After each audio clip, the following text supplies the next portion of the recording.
I'm Kayla. I work as program director at WVUA-FM, which is 90.7 The Capstone. We are the university's only student-led radio station, and what I'm going to have you guys do is just introduce yourselves, and then we'll get into introducing the band a little bit. I'm Camus. I'm the violinist. I'm Eric. I'm the vocalist. I write the lyrics, and I also play guitar. I'm Gabe. I play the bass. I'm Sess. I'm the drummer. And I'm Tyler. I'm the other guitar player. So give us kind of like a brief description of what Contact is. Contact is it's a musical project, and we're kind of exploring some sort of avant-garde versions of punk music.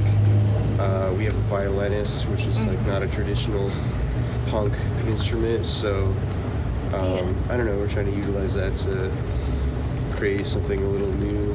Part of the idea is to subvert some of the common tropes of punk music. So kind of less straightforward time signatures and kind of experimenting with alternate tunings, weirder instrumentation, like spoken lyrics as opposed to like sung and so on and so forth. So how did we get to Contact? Because I know previously you were Escaped Youth. Escaped Youth, yeah. So how did that start? I put out a really crazy unhinged ad on Craigslist looking for bandmates. Fair. And Tyler responded to it, and we like met up and got coffee, and everything kind of just snowballed from there, I guess. Yeah, it worked out because I really should not have responded to people on Craigslist. But we met then, and then we got Cesar involved, and then I vaguely knew Eric, and we started going to shows together and talking about music, and we found we had very similar tastes and influences and stuff, so we got him to come in and sing. Well, that was another thing, is we all were terrible at singing and sing, so can sing and play at the same time. So I was like, "Do you sing?" And you said yes, and that was okay. I was like, "Here." It's a requirement. Didn't sing. Yeah. So I just really wanted to be involved in something. Yeah. And then Camus came along a little whiles after. Yep. And I don't know, because he's a classically trained violinist. Yeah. So how does that kind of fit in? It's different because I've been playing violin since I was 5, and I've been classically trained from the beginning. Well, you did. And fiddle stuff. Because you did on the Suzuki.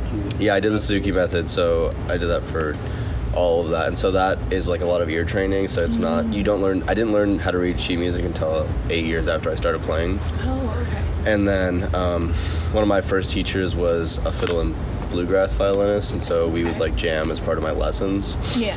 And then I'd play, my parents really like contra dancing and line dancing, so I'd play violin in the contrabands because I didn't want to dance because I was an awkward teenager who was like, yeah, I'm not doing that. Yeah. And so then there was kind of some of that. So when I got the opportunity to do this, I just kind of jumped at it because I was kind of looking for something different, because I still play in the symphony for UNM, but it's really fun, but it's, still very traditional, classically, oriented performance and rehearsal and everything. So no, it's awesome to see the difference, because you'll see him just shredding at the symphony, and then the next day he's crowd surfing with the violin. Yeah. Shows. It's very different. And my mom's a violist too, and she plays the symphony, and so it's it's interesting to tell her about kind of how these shows work and what I am up to versus what she's used to seeing me do. So it's cool. It's really cool. Kind of in the process of making music, how does that kind of start? Is it all of y'all together, or just maybe one on lead? I know Eric said he did most of the lyrics and stuff, so. I mean, I usually write a lot of the initial ideas for songs, and then we just take them and workshop them together, and everybody writes their parts. Sometimes Gabe's brought in riffs. I don't know. Everybody I think we've all kind of brought in ideas. Usually, it starts with one idea, then the actual songwriting structuring process is pretty collaborative. So it's not someone will bring in 5 ideas and be this and this and this and this. It'll be oh, I have this thing, and this thing, kind of work together to make a song, and then once the song is like mostly completed musically, I'll just get a recording of it and listen over to it, and then start working on the lyrics. And I think it also just like every song we write, we have to play it for a little while before it even gets fully fleshed out. There's just Little things that come yeah, out, it's just like a process of like learning how it works. When I've changed my parts for almost all the songs since we first wrote them or recorded them. In some way or another, they're very different than how it started. Yeah, I feel like we're still like adding and experimenting with new parts, like at least during the live performances.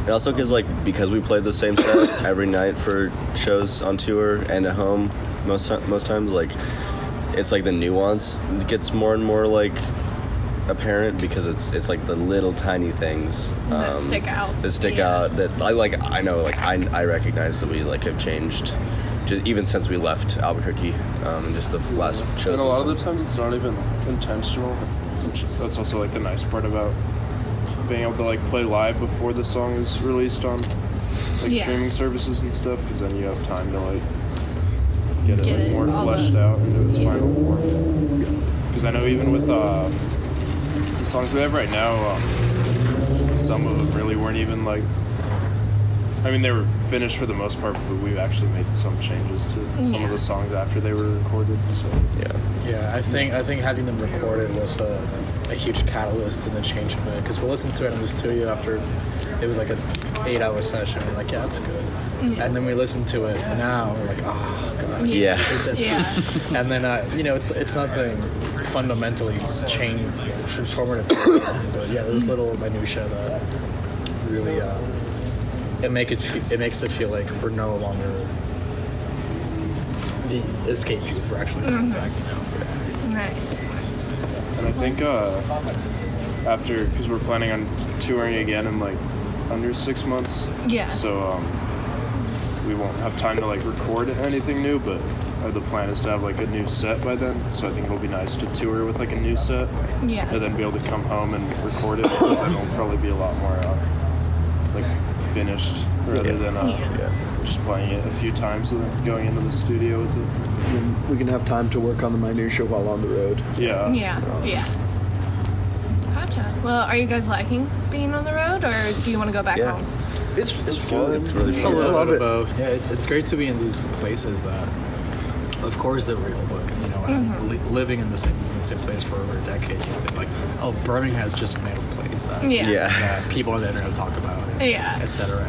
And being here is like, oh, we're here through our music, for our music, and it's in a new place to us, right?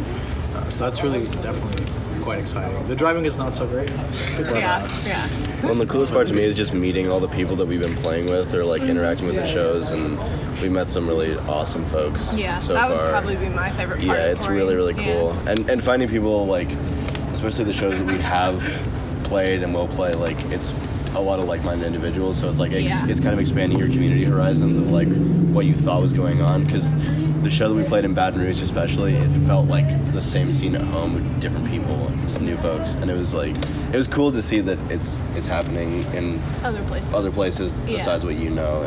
But it bears like striking resemblance to what you're familiar with. So it's like it's comfort at the same time, but it's also very new. Okay, so best and worst food you've had on the road. Oh boy, That's a good. I'd say worst is that Cane's, because it just made us all feel so shitty. Yeah, Cane's killing me. It was tasty, but it just made you really feel gross, messed with my system. That's like 90% of my diet is food that tastes good. And makes me feel like garbage for the rest of the day. Yeah. What was the worst?